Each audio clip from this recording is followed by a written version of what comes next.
Hello, नमस्कार दोस्तों। आज हम बहुत दिनों के बाद बात करने वाले हैं बावेजा स्टूडियो स्टॉक्स के बारे में। और ये स्टॉक्स हमारा अब यहाँ से ऊपर जाते हुए दिखाई दे रहा है और स्टॉक्स में छोटा मोटा अप ट्रेंड हमें यहाँ पे इंडिकेशन में दिखाई दे रहा है। तो अब हम इस स्टॉक के टारगेट की बात करेंगे और छोटे से सपोर्ट लेवल की बात करेंगे। तो चलिए वीडियो की शुरुआत करेंगे। ये वीडियो आपकी एजुकेशन के लिए है, बाय सेल की कोई एडवाइस नहीं है। फिर भी आप ट्रेड करते हैं तो अपने फाइनेंशियल एडवाइजर से जरूर कंसल्ट कीजिएगा। एक दिन हमने इस स्टॉक के ऊपर पूरा डिटेल में बात किया था कि कंपनी किसकी है, किसने बनाई है, कौन इसके प्रमोटर हैं, कितनी इसकी होल्डिंग है। अब हम यहाँ पर बात करेंगे इस स्टॉक्स के सपोर्ट और टारगेट के बारे में। स्टॉक्स में जब से लिस्टिंग हुई थी लगातार गिरावट दिखाई दे रही थी और स्टॉक्स ने एक के बाद एक रेड कैंडल और लो बनाते हुए स्टॉक्स नीचे आया। पहले स्टॉक्स ने यहाँ पे लो बनाया 86.55 का और फिर स्टॉक्स ने लो बनाया था हमारा लगभग 73 का। अब स्टॉक्स में ये जो 73 का जो लो बना है उसके बाद स्टॉक्स ने लो बनाया ऊपर जो लगभग 80 रुपए का है। अब स्टॉक्स हमारा ऊपर जा रहा है क्योंकि स्टॉक्स ने इस हाई को ब्रेकआउट किया 90-91 के लेवल को और फिर से लो एक हाई बनाया 101 रुपए के आसपास का। अब स्टॉक्स 4 दिन से एक रेंज के अंदर जो ऊपर की रेंज है वो लेवल है लगभग 94 का और स्टॉक्स 94 के लेवल्स को ब्रेकआउट करने के लिए तैयार हो रहा है।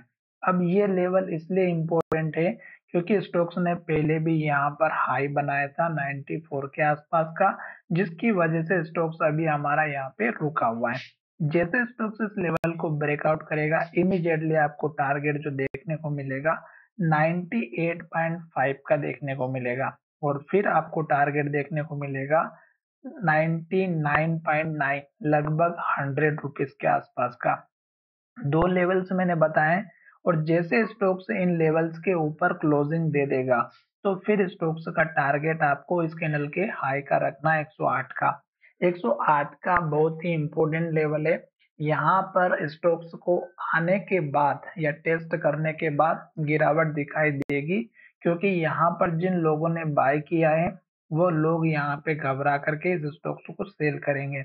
दूसरा यहाँ पर जो लोग नीचे के लेवल से बाय करेंगे वो भी अपना प्रॉफिट बुक करेंगे और स्टॉक्स में गिरावट आ सकती है।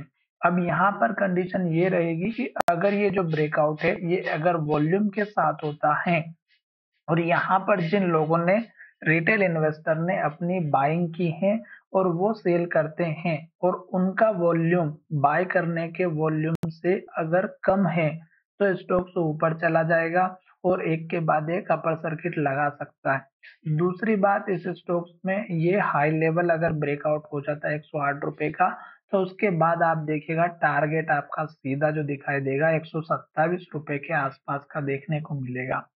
क्यों? क्योंकि बीच में यहाँ पर ऐसा कोई भी लेवल नहीं है जो कि रेजिस्टेंस का है या सपोर्ट का है। तो डायरेक्ट आपको सपोर्ट लेवल 127 के आसपास का मिलेगा। इस स्टॉक्स में छोटा सा स्टॉप लॉस लेकर के जरूर रखिएगा 86.50।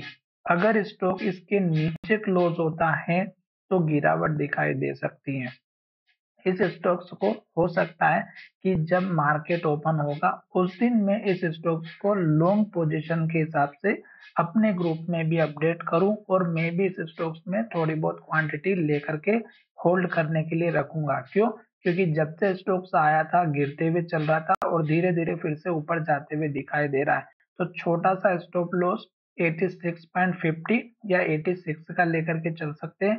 अभी स्टॉक्स 92 के आसपास है। लॉन्ग पोजीशन बनानी है तो आपको यहाँ पर एटलीस्ट एक लेवल 100 का रखना चाहिए और एक लेवल आपको एटलीस्ट 108 रुपीज का रखना चाहिए। फिर बड़ा टारगेट 127 के आसपास का रखना चाहिए जो कि हमें यहाँ पर बहुत ही अच्छा खासा दिखाई दे रहा है। तो चलिए वीडियो को यहीं विराम करते हैं। धन्यवाद, मिलेंगे नए वीडियो में। साथ ही जो लोग हमारे ग्रुप से जुड़ना चाहते हैं कमेंट करके मुझे जरूर बताइएगा। तो चलिए वीडियो को यहीं विराम करते हैं। धन्यवाद।